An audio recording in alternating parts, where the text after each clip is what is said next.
What an absolute peach of a volley.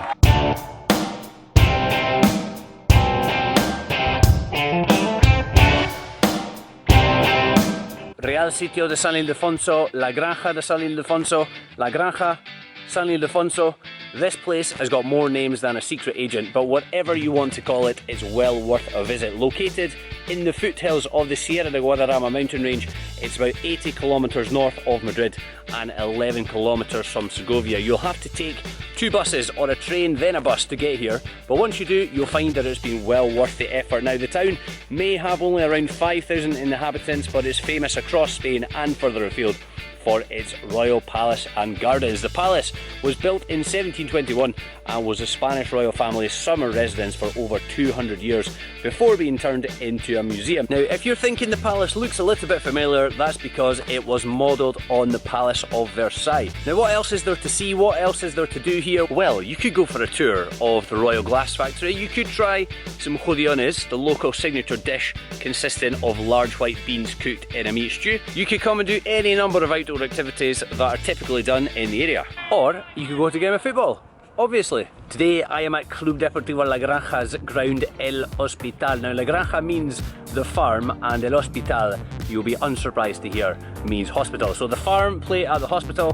What can I tell you about the football team in La Granja? Now, they're probably one of the smallest clubs that I've covered. They don't have a Twitter, they don't have a website. It's 15 minutes until kickoff and I've only just been able to get in the ground because they've just opened the gates. But they do have a manager, Carlos Fonseca, who has written a book about helping people understand football. The title of the book is Hablamos de Fútbol, Shall We Talk About Football? So I'm expecting big things from these guys today. Now, La Granja was founded in 1976 and this is their 10th season at Tercera level. They've never been higher. They only narrowly avoided relegation last season. They stayed up by a solitary point, and ironically enough, they secured their place in the league for this season by drawing against today's opponents, Almazán. First impressions, this is a pretty spectacular backdrop to what I think you'd have to say is a fairly modest ground.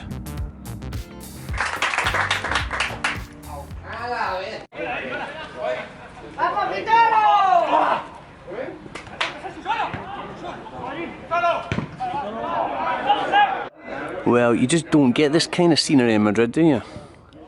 Stating the bloody obvious.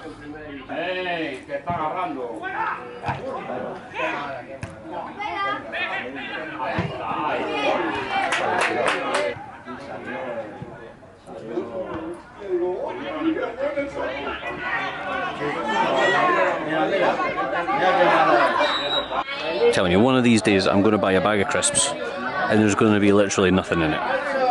It's less and less every time. Right, 15 minutes in, and so far I think the quality of the view has been far superior to the quality of the football. Might change though. Told you it was getting better.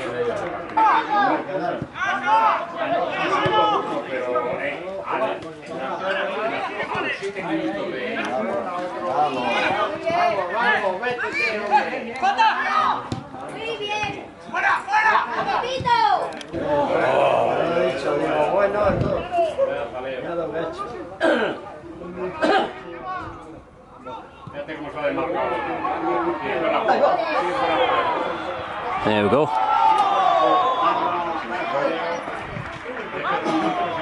Just need a bit of time to warm up. Right, it's a new season, but I'm going to continue talking about something I always talk about, is the goal nets.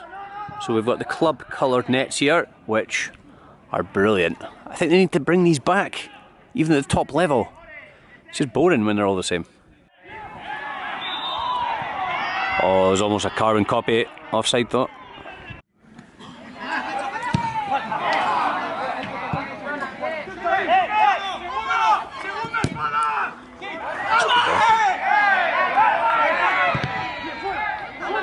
Again. Okay, it was a bit premature with the quality shout.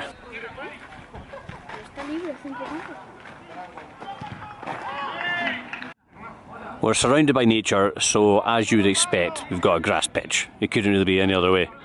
But having said that, it's still pretty bare. The ball is bobbling around all over the show. It's not the easiest to control, to be fair to these guys. One finish.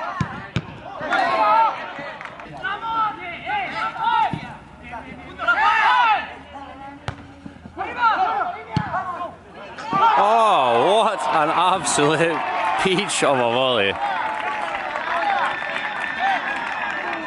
By far the best moment of the match so far. That was outstanding.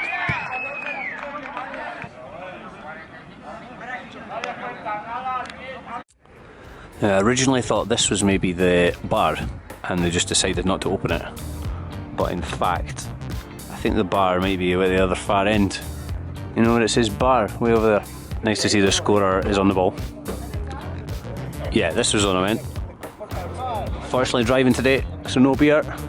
Don't drink and drive, kids. Decent little kiosk though. Does the job. I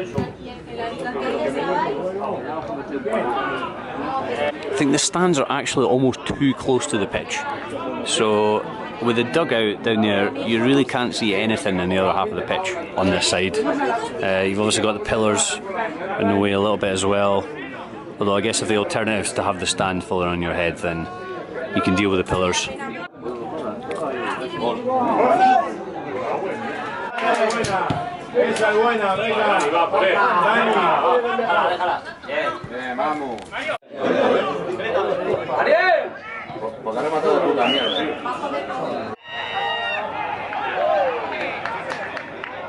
See, there's an incident down the other end, nobody can see it.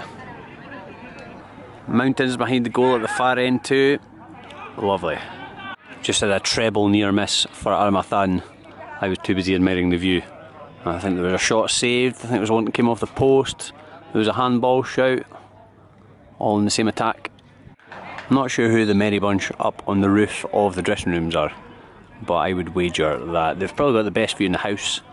Need to get up there. How do I do it? No, no penalty, no penalty.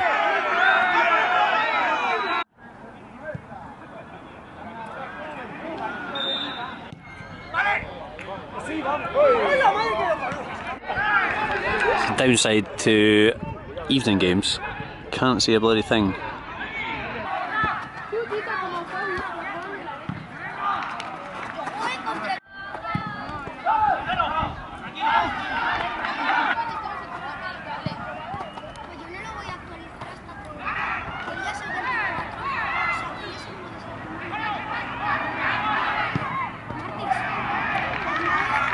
Not bad.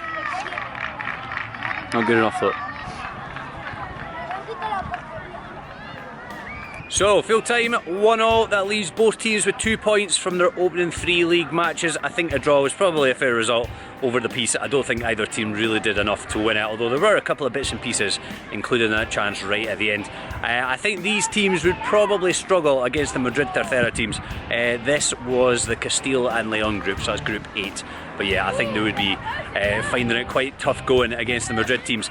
Anyway, there was some good, there was some bad, there was some indifferent, but by far and away the star of the show was the scenery. So that's 2 weeks in a row I've had a pretty spectacular background, and I was just thinking during that second half, which of them was actually better? We had Alcázar at Toledo last week, and now we've had the Sierra from La Granja. So what did you prefer? Let me know down in the comments. So yeah, this was my first visit to La Granja, both the town and the football stadium. I talked last week about day trips from Madrid. You can obviously go to Toledo, you can go to Segovia, which is just up the road from here, and you can add this one to the list, so hopefully it's come across as well on camera as it has done in person. That's it for episode 2. Thank you so much for watching as always, and please subscribe down below if you haven't done so already, and also get following the team on tour on social media, on Twitter and on Instagram in particular. See you next week.